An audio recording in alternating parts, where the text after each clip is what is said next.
Hello everybody, welcome back to the Railway. Today you join me here on my workbench for another 5-minute review of a classic Hornby loco. Today it's this, the LMS 4P tank. But before we start, I thought I'd mention I don't own this loco and it has just been lent to me for a couple of days, so I thought I would make this review on my own, independent of the person who lent it to me. Anyway, today we'll be taking a look at this. This is, of course, the Fowler 4P, a classic Hornby steam loco, which I think is still in their range today. I don't know if it's got any upgrades or anything, but yeah, it's quite interesting that. As you can see, if I show you the end of the box, this is R055 LMS Class 4P Loco 264 tank. So there's nothing else to see on the rest of the box in line with these older Hornby locos. I believe this dates from the 1970s or 80s. So let's get this out. And straight away you can see we have this nice card with a photo of the loco on. So yeah, this is again in line with most of Hornby's locos from this period, nothing on the back. And we have this sort of two-piece polystyrene block, which I've not seen on any other Hornby locos from this period. Anyway, if I open this up, you can see straight away in here is the tank engine, and it is a very, very nice piece of kit, this. I do like it a lot. In here, though, we do have a detail pack, and this is just Hornby's black moulded crew. Yeah, they're a bit crusty. I'm not a huge fan of those, to be honest. Anyway, we have the loco sat in here, so I'm going to get this out, and straight away you can tell what a gorgeous loco this is. It's got loads of character, and of course that LMS crimson really does look good on it. So let's get this up and have a quick look at the detail on it, and we can get up onto the layout and see how it performs. So here we are then, the old Hornby 4P up on the white background, close and personal for you. And straight away, the first thing that will hit you when you see this is that gorgeous LMS livery. This is incredibly well lined, especially for the period that this model was produced. And as you can see, it really does contribute to the unique character and charm of these locomotives. The LMS crest on the side here is nicely printed. It's nice and crisp, that too. However, sadly, that builder's plate next to it, that isn't very legible under magnification. We do have this nice black painted smoke box area around the front. The join between that and the LMS crimson there is fantastic. We've also got this what looks like a Westinghouse pump on the side that is separately fitted. This is better than on other Hornby locos from the period. This does have more separately fitted detail too. By the cab we do have these separately fitted metal whistles, safety valves, and I assume that's a whistle next to them. Those are really, really good, and as you can see behind them we do have some lining behind them too. So that is surprising and really quite a nice feature too. We do have this rather chunky looking Walschaerts valve gear, however I do believe on recent releases of this model that has been upgraded with a better chassis. We do have around the cab these sort of separately painted handrails. I don't think those are separately fitted. I do believe those are just part of the moulding, which is a bit lacklustre, but at the same time this isn't a locomotive from the recent years. This is of course a locomotive from the 1970s and 80s, and with that comes a level of detail you'd expect, especially regarding the cab. As you can see there is no cab detail inside there at all. We've just got this sort of like grey plastic block, which is a bit lacklustre, to be honest. Same with the coal load in the bunker.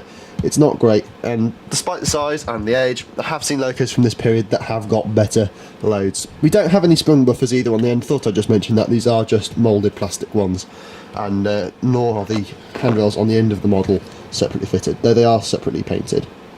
So yeah, it's basically what you'd expect from a Hornby loco of this period. Not particularly impressive, but at the same time not particularly bad either. So let's get this up onto the layout and we'll see how it performs. So here we are then up on the layout, the wonderful old Hornby Fowler 4P. So let's see how this performs then. I've got it connected up to my Gauge Master controller. As you can see, straight away she buzzes into life. Of course she does, she's one of these old Hornby locos. She is quite a noisy runner, of course, but that is to be expected with an old motor. As you can see as well, that Walschaerts valve gear on the side looks fantastic when it's not put out. So yeah, we'll see how she crawls then.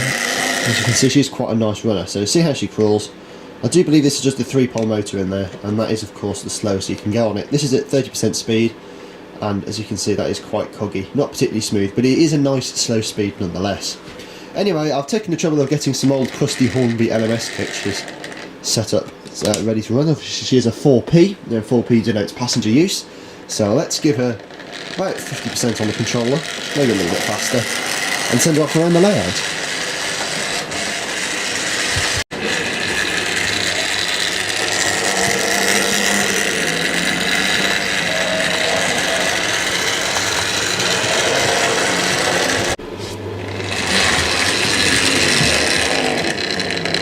Right, so then the Hornby Fowler 4P.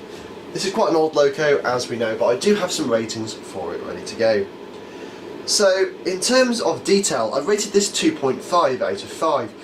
That does seem quite substantially less than I did for the King class I reviewed last time, but there are good reasons for this. For example, the cab detail, that's just a moulded plastic piece, and there isn't really any means of putting crew or any separately fitted detail in there at all, which is a bit lacklustre considering they have done this on other tender-drive locos from the period.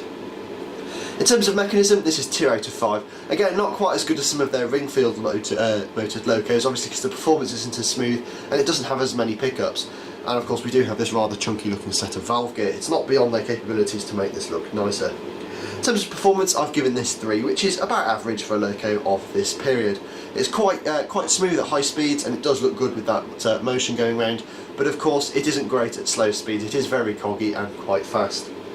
Quality, I've given this 3. There's a few bits like these printed nameplates and such like that could have had text on them, and there's other various odds and ends that could have been improved too, such as this buffer beam detail. Sprung buffers wouldn't have been too much to ask, along with other bits like that, such as this separately fitted smoke box dart or whatever could easily have been put on there.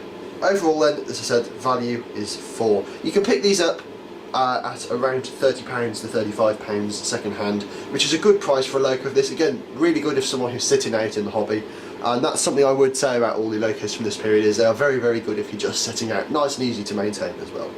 Overall score then, that is 5.8 out of 10, which again is slightly below other locos from this period, but that is down to the worst mechanism and the slightly poorer performance there from it. So yeah, not too bad. And I hope you guys have enjoyed the review. As always, if you have enjoyed, don't forget to leave a like, comment down below, share and subscribe, and I'll see you very, very soon with some more 5-minute review content. Until then, bye for now.